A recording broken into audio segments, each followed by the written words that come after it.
नमस्कार। आज हम एक बहुत ही प्रतिष्ठित सम्मान रेमन मैग्सेसे पुरस्कार पर बात करने वाले हैं। जी, जिसे अक्सर एशिया का नोबेल भी कह दिया जाता है। बिल्कुल। और हाल ही में 2025 के विजेताओं की घोषणा हुई है, जिसमें भारत के लिए एक बहुत खास एक ऐतिहासिक पल है। ऐतिहासिक इसलिए क्योंकि पहली बार ऐसा हुआ है कि भारत के किसी संगठन को, एजुकेट गर्ल्स नाम के संगठन को ये सम्मान मिला है। हाँ, ये बड़ी बात है, क्योंकि अब तक तो ये भारतीयों को मतलब व्यक्तिगत तौर पे ही मिलता आया था। सही कहा। तो ये अपने आप में शायद एक संकेत है कि कैसे जमीनी स्तर पर जो सामूहिक प्रयास हो रहे हैं, उनको अब पहचान मिल रही है। तो आज हम इसी सब पर गहराई से बात करेंगे, समझेंगे कि एजुकेट गर्ल्स का काम क्यों इतना अहम माना गया, इस पुरस्कार की अपनी कहानी क्या है और ये आज भी इतना मायने क्यों रखता है। बिल्कुल, और हमारे पास जो भी जानकारी है, उसके आधार पर हम इन पहलुओं को देखेंगे। चलिए, तो फिर शुरू करते हैं एकदम ताज़ा खबर से। 31 अगस्त 2025 वो तारीख जब 2025 के रेमन मैग्सेसे पुरस्कार विजेताओं का ऐलान हुआ। ये कौन सा संस्करण था इस बार? ये इस पुरस्कार का 67वां संस्करण है। 67वां। और आपने कहा 31 अगस्त। इस तारीख का भी कुछ खास मतलब है शायद? हाँ है, उस पर हम थोड़ी देर में आते हैं। पर पहले ये कि घोषणा तो अगस्त में हुई, लेकिन जो समारोह है वो नवंबर में होता है। अच्छा, नवंबर में। कहाँ पर? मनीला, फिलीपींस में। इस साल ये 7 नवंबर को होगा। वहीं पर विजेताओं को प्रमाण पत्र, एक पदक मिलता है जिस पर रेमन मैग्सेसे की छवि होती है, और पुरस्कार राशि भी। ठीक है। तो इस साल भारत से एजुकेट गर्ल्स तो है ही, और कौन है विजेता? हाँ, कुल 3 विजेता चुने गए हैं इस बार। एजुकेट गर्ल्स के अलावा मालदीव से शाइना अली हैं और फिलीपींस से फ्लावियानो एंटोनियो एल विलानुएवा। अच्छा, मालदीव और फिलीपींस से भी। जी, तीनों ही अपने अपने क्षेत्रों में बहुत महत्वपूर्ण काम कर रहे हैं। तो अब आते हैं एजुकेट गर्ल्स पर, जिसने इस साल भारत के लिए इसे इतना खास बना दिया। इनका पूरा नाम तो foundation to educate girls globally है। हाँ, पर आमतौर पर एजुकेट गर्ल्स के नाम से ही जाने जाते हैं। इसकी स्थापना वो 2007 में सफीना हुसैन ने की थी। 2007 में? हाँ, और काम कहाँ से शुरू हुआ था? मुख्य रूप से राजस्थान से इसकी शुरुआत हुई थी। अच्छा, और इनका मिशन क्या है? मतलब नाम से तो लगता है लड़कियों की शिक्षा। हाँ, नाम से स्पष्ट है, पर यह सिर्फ लड़कियों को स्कूल में दाखिला दिलाने तक ही नहीं है। इनका मिशन है भारत में लड़कियों की शिक्षा पर ध्यान देना, उनका स्कूलों में नामांकन बढ़ाना और साथ ही पढ़ाई की गुणवत्ता को भी सुधारना। हम्म। लेकिन ये सिर्फ आंकड़े सुधारने जैसा नहीं है, है ना? मैंने पढ़ा कि ये सामाजिक सोच पर भी काम करते हैं। बिल्कुल, बिल्कुल, वो बहुत अहम हिस्सा है इनके काम का। एक बड़ा फोकस उन सामाजिक रूढ़ियों और पूर्वाग्रहों को तोड़ना है, जो लड़कियों की शिक्षा के रास्ते में आती हैं। जैसे कि किस तरह की रूढ़ियाँ? जैसे वो सोच के लड़कियां गणित नहीं पढ़ सकती या फिर उन्हें पढ़ाकर क्या फ़ायदा, ये इन धारणाओं को चुनौती देते हैं। और साथ ही लड़कियों में आत्मविश्वास जगाना, उनमें निर्णय लेने की क्षमता विकसित करना। ताकि वो अपने जिंदगी के फैसले खुद ले सकें। जी, अपनी शिक्षा, अपने जीवन के बारे में ये लैंगिक भेदभाव और सांस्कृतिक रुकावटों का मुकाबला करते हैं। ये तो बहुत गहरा काम है। मतलब सिर्फ शिक्षा नहीं, ये तो पूरा सशक्तिकरण है। हाँ, सशक्तिकरण ही है। निरक्षरता से मुक्ति और कौशल विकास के जरिए आत्मनिर्भर बनाना। और एक और खास बात है, इनका समुदाय आधारित नजरिया। समुदाय आधारित मतलब ये सिर्फ स्कूल या बच्चों पर फोकस नहीं करते, बल्कि पूरे समुदाय को साथ लेकर चलते हैं। माता-पिता, गांव के बड़े बुजुर्ग, स्थानीय नेता, सबको। अच्छा, ताकि बदलाव सिर्फ स्कूल तक सीमित न रहे, पूरे समाज में आए। सही। और इसीलिए ये ऐतिहासिक है कि किसी भारतीय संगठन को ये सम्मान मिला है। ये एक व्यक्ति के नहीं, एक पूरे प्रयास की, एक व्यवस्था की पहचान है। सही कहा। ये वाकई में एक सामूहिक प्रयास की बड़ी जीत है। निश्चित तौर पर। चलिए, अब थोड़ा पीछे चलते हैं। ये पुरस्कार जिसे हम एशिया का नोबेल कह रहे हैं, ये शुरू कैसे हुआ? इसकी कहानी क्या है? इसकी स्थापना हुई थी 1957 में। फिलीपींस के 7वें राष्ट्रपति थे, रेमन मैग्सेसे। हाँ, उनका नाम तो सुना है। उन्हीं की याद में शुरू किया गया। दरअसल 1957 में ही एक विमान दुर्घटना में उनका दुखद निधन हो गया था। ओह, तो उन्हीं की याद में ये पुरस्कार है। वो क्यों इतने खास माने जाते थे? रेमन मैग्सेसे अपनी सादगी, अपनी ईमानदारी और आम लोगों, खासकर गरीबों के प्रति उनका जो समर्पण था, उसके लिए जाने जाते थे। वो मानवीय गरिमा और न्याय के बड़े समर्थक थे। हम्म। वो एक सिद्धांत पर बहुत जोर देते थे, व्यावहारिक आदर्शवाद, मतलब प्रैक्टिकल आइडियलिज्म। प्रैक्टिकल आइडियलिज्म, ये क्या है? इसका मतलब है कि ऊंचे आदर्श रखना अच्छी बात है, लेकिन उन्हें सिर्फ बातों या सिद्धांतों तक ही नहीं रखना, बल्कि उन्हें असल जिंदगी में जमीनी हकीकत में उतारना, शासन में, समाज में। अच्छा, मतलब आदर्शों को एक्शन में बदलना। बिल्कुल। उनके इसी गुण और इसी सोच ने उनके कुछ दोस्तों को प्रेरित किया, जिन्हें रॉकफेलर ब्रदर्स के नाम से जाना जाता है। रॉकफेलर ब्रदर्स, उनका क्या रोल था इसमें? वो अमेरिका में बसे जर्मन मूल के थे और मैग्सेसे के मित्र थे। उन्होंने ही इस पुरस्कार की स्थापना के लिए शुरुआती फंडिंग मतलब डोनेशन दी थी। ओह, तो उन्होंने आर्थिक मदद की। जी, ताकि मैग्सेसे के आदर्श और उनकी विरासत जिंदा रहे। और इसी पैसे से मई 1957 में मनीला में रेमन मैग्सेसे अवार्ड फाउंडेशन यानी RMFA की स्थापना हुई। यही फाउंडेशन आज भी ये पुरस्कार देती है। और ये पुरस्कार हमेशा से ऐसा ही था? मैंने कहीं पढ़ा था कि पहले इसमें अलग-अलग कैटेगरीज होती थी। हाँ, आप सही कह रही हैं। शुरुआत में 1958 से लेकर 2008 तक ये 6 अलग-अलग श्रेणियों में दिया जाता था। कौन-कौन सी श्रेणियां थीं वो? उसमें सरकारी सेवा, जनसेवा, सामुदायिक नेतृत्व, पत्रकारिता या साहित्य या रचनात्मक संचार, फिर शांति और अंतर्राष्ट्रीय समझ, और एक थी उभरता नेतृत्व यानी एमर्जेंट लीडरशिप। काफी सारी कैटेगरीज थी, लेकिन अब ऐसा नहीं है। नहीं, 2009 के बाद से इसमें बदलाव आया। फाउंडेशन ने ये तय किया कि अब इन तय श्रेणियों को खत्म कर दिया जाए। तो अब कैसे दिया जाता है? अब मुख्य रूप से उभरता नेतृत्व या एमर्जेंट लीडरशिप की जो भावना है, उसी के तहत पुरस्कार दिया जाता है। मतलब फोकस उन व्यक्तियों या संगठनों पर होता है जो बिना किसी तय कैटेगरी के बंधन के अपने समाज में असाधारण बदलाव ला रहे हैं, खासकर एशिया में। अच्छा, तो अब ज्यादा फ्लेक्सिबल हो गया है। एक तरह से कह सकते हैं। और वो 31 अगस्त वाली बात। हाँ, वो तारीख का क्या राज है? 31 अगस्त रेमन मैग्सेसे का जन्मदिन है। ओहो, इसीलिए हर साल इसी दिन घोषणा होती है। जी, ये उनके जीवन और उनके मूल्यों को याद करने का एक तरीका है। ये तो बहुत अच्छा है।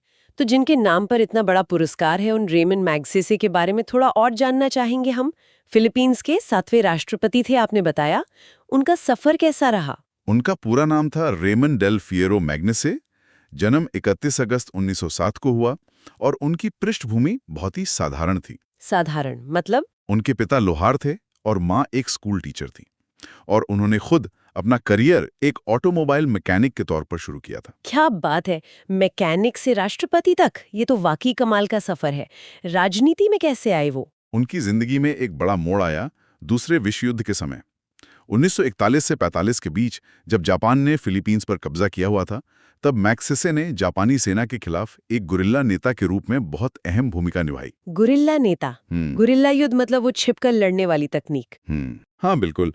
गुरिल्ला युद्ध एक ऐसी रणनीति होती है जिसमें छोटी सैन्य टुकड़ियां इलाके की भौगोलिक जानकारी का फायदा उठाकर अचानक हमला करती हैं, छिपकर वार करती हैं, खासकर तब जब दुश्मन की सेना संख्या या ताकत में बहुत ज्यादा हो। जैसे शिवाजी महाराज भी इस्तेमाल करते थे, सुना है। जी, कुछ वैसा ही। तो युद्ध में उनकी भूमिका काफी अहम रही। और युद्ध के बाद फिर राजनीति में सक्रिय हुए? हाँ, युद्ध के बाद वो राजनीति में आए। 1946 में वो फिलीपींस हाउस ऑफ रिप्रेजेंटेटिव्स के सदस्य चुने गए। फिर 1950 में राष्ट्रीय रक्षा सचिव बने, जो एक बड़ा पद था। रक्षा सचिव और फिर राष्ट्रपति? जी, 1953 में वो भारी बहुमत से फिलीपींस के राष्ट्रपति चुने गए। उनकी इतनी लोकप्रियता की वजह क्या थी? मुख्य रूप से उनकी ईमानदारी, भ्रष्टाचार के खिलाफ उनका जो कड़ा रवैया था, और आम लोगों से उनका जो सीधा जुड़ाव था। वो जनता के राष्ट्रपति माने जाते थे।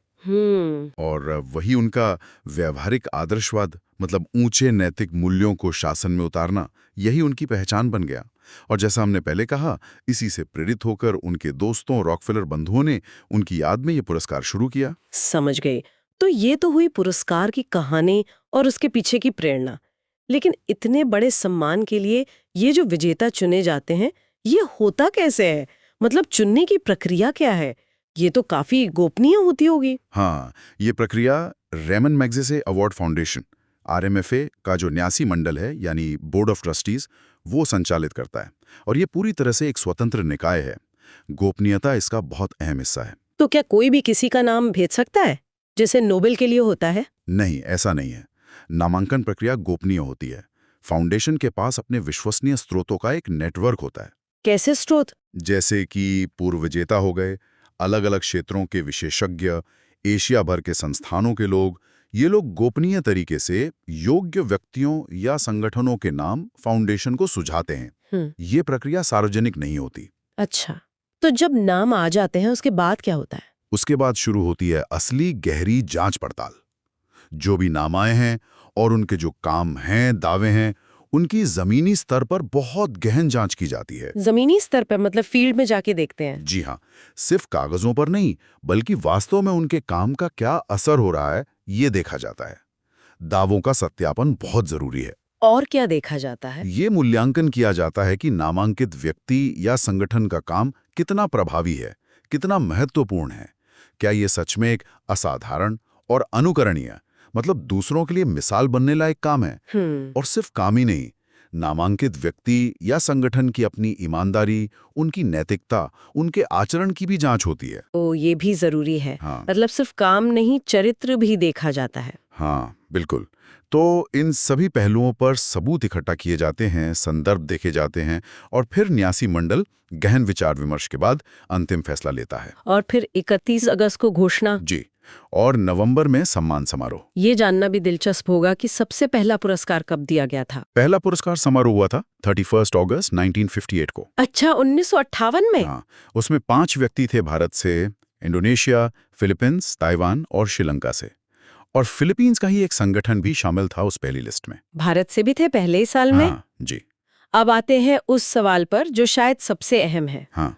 ठीक है, ये एशिया का नोबेल है, बहुत प्रतिष्ठित है। भारत से पहले भी बहुत बड़े बड़े लोगों को मिला है, विनोबा भावे, मदर टेरेसा, सत्यजीत रे से लेकर हाल में देखें तो अरविंद केजरीवाल, रवीश कुमार, सोनम वांगचुक, कई नाम हैं। हाँ, लिस्ट काफी लंबी है। लेकिन जैसा हमने कहा, एजुकेट गर्ल्स का एक संगठन के तौर पर जीतना इसे खास बनाता है। तो इस पुरस्कार का असल मतलब क्या है? एक मेडल और सर्टिफिकेट से आगे इसके मायने क्या हैं? इसके मायने सिर्फ प्रतीकात्मक नहीं है, बल्कि बहुत गहरे और व्यवहारिक भी हैं। सबसे पहला और सीधा असर तो है सामाजिक मान्यता और विश्वसनीयता।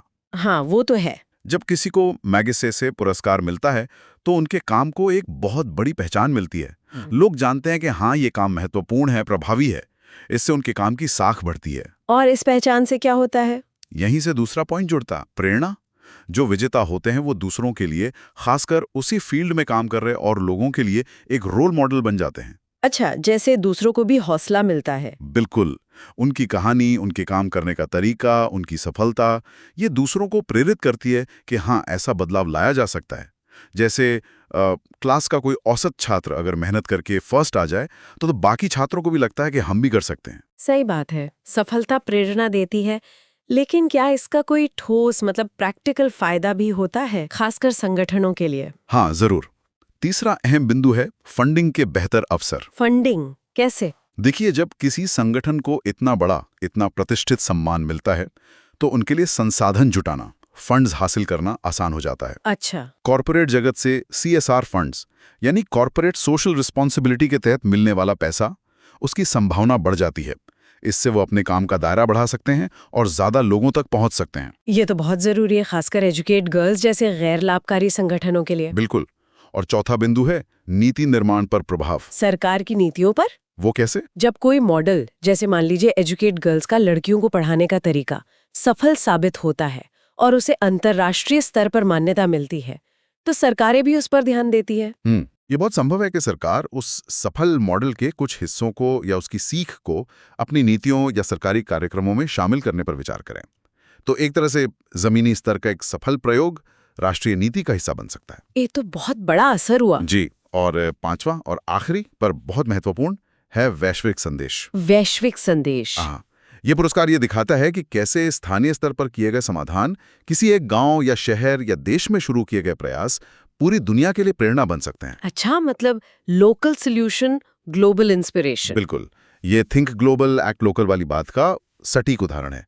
किसी एक जगह का सफल प्रयास पूरी दुनिया के लिए एक सीख बन सकता है। तो अगर हम सार देखें तो ये सिर्फ एक सम्मान या पहचान नहीं है, ये एक तरह का कैटलिस्ट है, एक उत्प्रेरक है। सही शब्द है, उत्प्रेरक। जो पहचान दिलाता है, दूसरों को प्रेरित करता है, संसाधन जुटाने में मदद करता है, शायद नीतियों को भी प्रभावित करता है और स्थानीय समाधानों को दुनिया के सामने लाता है। एकदम सही।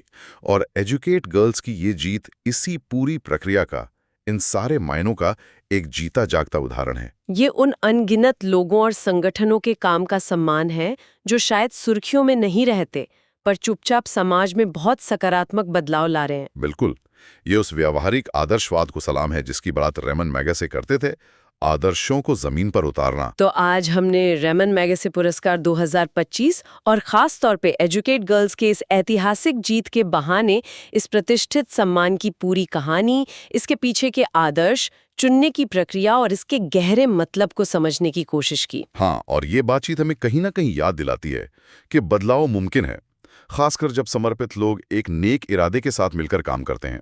शिक्षा हो, लैंगिक समानता हो, एजुकेट गर्ल जैसे संगठनों का काम उम्मीद जगाता है। और उनका सम्मान उस उम्मीद को और मजबूत करता है। बिल्कुल। तो चलिए आज की बात यहीं खत्म करते हैं, लेकिन जाते जाते एक सवाल श्रोताओं के लिए छोड़ जाते हैं। हाँ, जरूर। जिस तरह एजुकेट गर्ल्स ने शिक्षा में लैंगिक भेदभाव जैसी एक गहरी जटिल सामाजिक चुनौती से निपटने के लिए समुदाय आधारित जमीनी स्तर के समाधानों का एक सफल मॉडल दुनिया के सामने रखा है, क्या इसी तरह के स्थानीय नवाचार, लोकल इनोवेशंस, दूसरी बड़ी वैश्विक समस्याओं जैसे कि मान लीजिए जलवायु परिवर्तन है, या स्वास्थ्य सेवाओं तक सबकी पहुंच का सवाल है, या शहरी गरीबी, क्या इनके हल की चाबी भी ऐसे ही लोकल समाधानों में छिपी हो सकती है? और साथ ही ये भी सोचने वाली बात है कि रेमन मैगसेसे का वो व्यवहारिक आदर्शवाद, मतलब आदर्शों को हकीकत में उतारने का जज्बा, आज की दुनिया में आज के नेतृत्व के लिए कितना प्रासंगिक है और इसे हम कैसे और ज्यादा बढ़ावा दे सकते हैं। जरूर सोचिएगा।